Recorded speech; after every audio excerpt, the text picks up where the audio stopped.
Hello hello hello hello అందరికీ నమస్కారం. ఎలా ఉన్నారు?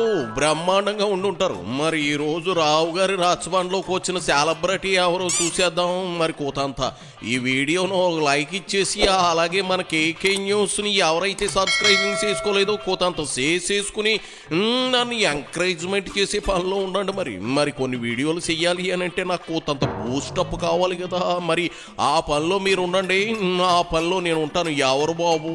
ఓహో, 73 రోజుల తర్వాత బెయిల్ పైన బయటకు వచ్చాడు లిక్కర్ స్కామ్ లో ప్రధాన నిందితుడు మిథున్ రెడ్డి. ఆయన రాక కోసం తోడేళ్ల గ్యాంగ్ అంతా పండగ చేసుకుంటున్నారు. బియ్యపు మధుసూదన్ రెడ్డి ముఖం అయితే 1000 వోల్టులతో వెలిగిపోతా ఉంది. బయటకు వచ్చాక మిథున్ రెడ్డి నేను వంశీలాగా కామ్గా ఉన్నాడా అంటే ఏకంగా గొట్టాల ముందుకే వచ్చేసాడు. తాను నోట్లో ఏలు పెట్టినా కొరకలేనన్నట్లు బిల్డప్లు ఇవ్వడం కామనే అనుకోండి. ఏం మాట్లాడతాడో ఇందామనండి. ఇదిగో మిథునా, ఏం చెబుతావో చెప్పవాయ్. అరెస్టు చేసిన 73 రోజుల తర్వాత గౌరవ కోర్టు బెయిల్ మంజూరు చేయడం జరిగింది.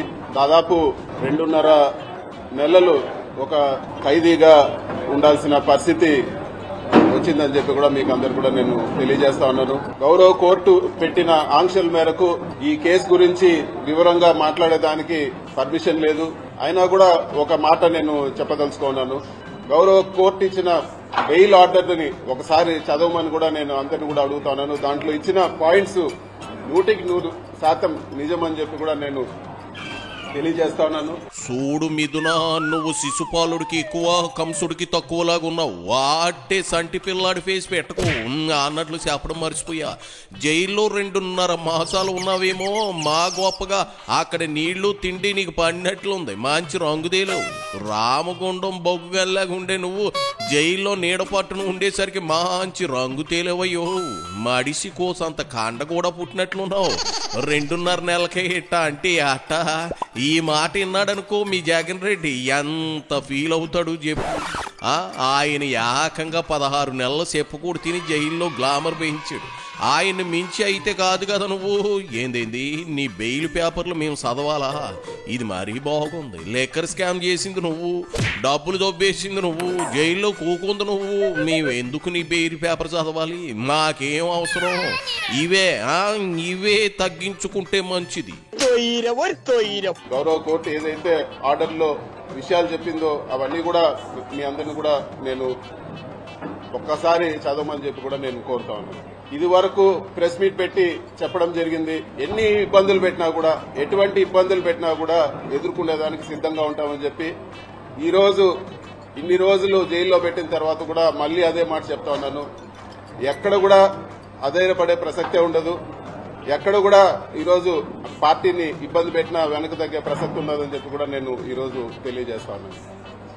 ఇది ప్రతిసారి తెలుగుదేశం పార్టీ అధికారంలో ఉన్నప్పుడు, ఎప్పుడు తెలుగుదేశం పార్టీ అధికారంలోకి వచ్చినా కూడా కేసులు పెట్టే పరిస్థితి చూస్తానే ఉన్నాము. 2014-19లో కూడా తప్పుడు కేసు పెట్టి జైల్లో పెట్టడం జరిగింది. అప్పుడు కూడా చెప్పినాను, ఇది తప్పుడు కేసు, ఇది కేవలం హరాస్మెంట్ చేసేదానికే పెడుతున్నారని ఆ రోజు కూడా నేను చెప్పడం జరిగింది. అయినా కూడా అక్రమంగా అరెస్ట్ చేసి నన్ను, బిఎం మధుసూదన్ రెడ్డి గారిని, చెవిరెడ్డి భాస్కర్ రెడ్డి గారిని కూడా ఆ రోజు కూడా జైల్లో పెట్టడం జరిగింది. మళ్ళీ అదే మాట. నీ బెయిల్ పేపర్లు మేము చదివింది మాకేం పని లేదనుకున్నావా? ఖాళీగా ఉన్న జగన్ రెడ్డిని చదవమాను. ఇప్పుడు ఏ కోర్టు అయితే బెయిల్ ఇచ్చిందో అదే గౌరవ కోర్టే నేను రిమాండ్కు పంపించింది. 73 చిప్పకూళ్లు తినేలా చేసింది. అది మర్చిపోయావా? జైల్లో పెట్టిన బుద్ధి మారకపోతే అలా, నువ్వు వెనక్కి తగ్గకపోతే మళ్ళీ జైల్లోకి ముందుకు వెళ్తావు. మీ నాయన నువ్వు లేవని పాపం మరీ బెంగెట్టేసుకున్నట్లున్నాడు. నువ్వు వెళ్ళి ఓదార్పు యాత్ర చేయలేకపోయావా? నువ్వెంత క్రిమినల్ అనేది నువ్వే చెప్పుకుంటా ఉన్నావు. ఏందేంది ఇంతకు ముందు కూడా జైలుకు వెళ్ళిన అనుభవం ఉందా? అది సంగతి. అందుకే అంత బాగా అడ్జస్ట్ అయ్యావు. పాపం వంశీ చూడు చీకేసిన తాటికాయలా మారిపోయాడు. నువ్వేమో నిగనగినగిలాడుతా మెరిసిపోతా ఉన్నావు. ఏది ఏమైనా నీకు జగన్ కు పట్టినట్లు జైలు అందరికీ అచ్చిరాదులే మీదునా. ఈ కేసు పెట్టి సాధించింది ఏమీ లేదు. ఒక పైశాచిక ఆనందం పొందడం తప్పితే, అదేవిధంగా మా తల్లిదండ్రుల్ని మానసికంగా వేధించడం ఒకటి సాధించినారు తప్పితే ఈ కేసు వల్ల సాధించింది ఏమీ లేదు. కోర్టు నుంచి వెసులుబాటు పొందిన తర్వాత కేసు వివరాలన్నీ కూడా వివరంగా మరొకసారి నేను మాట్లాడతానని చెప్పి కూడా మీకు అందరికి కూడా తెలియజేస్తా ఉన్నాను. చివరిగా చెప్పేది ఏమంటే, మీరు కేసులు పెట్టినా లేకపోతే ఇంకోటి పెట్టినా మేము వెనక్కు తగ్గే ప్రసక్తే లేదు. ఖచ్చితంగా గట్టిగా ఇంకా రెట్టింపు ఉత్సాహంతో పోరాడతామని చెప్పి కూడా నేను తెలియజేస్తా ఉన్నాను. ఎక్కడ కూడా వైఎస్ఆర్ పార్టీ క్యాడర్ గాని లేకపోతే నాయకులు గాని ఎక్కడ కూడా ఆధారపడే పరిస్థితి ఉండదని చెప్పి కూడా నేను తెలియజేస్తా ఉన్నాను. ఇవన్నీ కూడా ప్రజలు గమనిస్తా ఉన్నారు.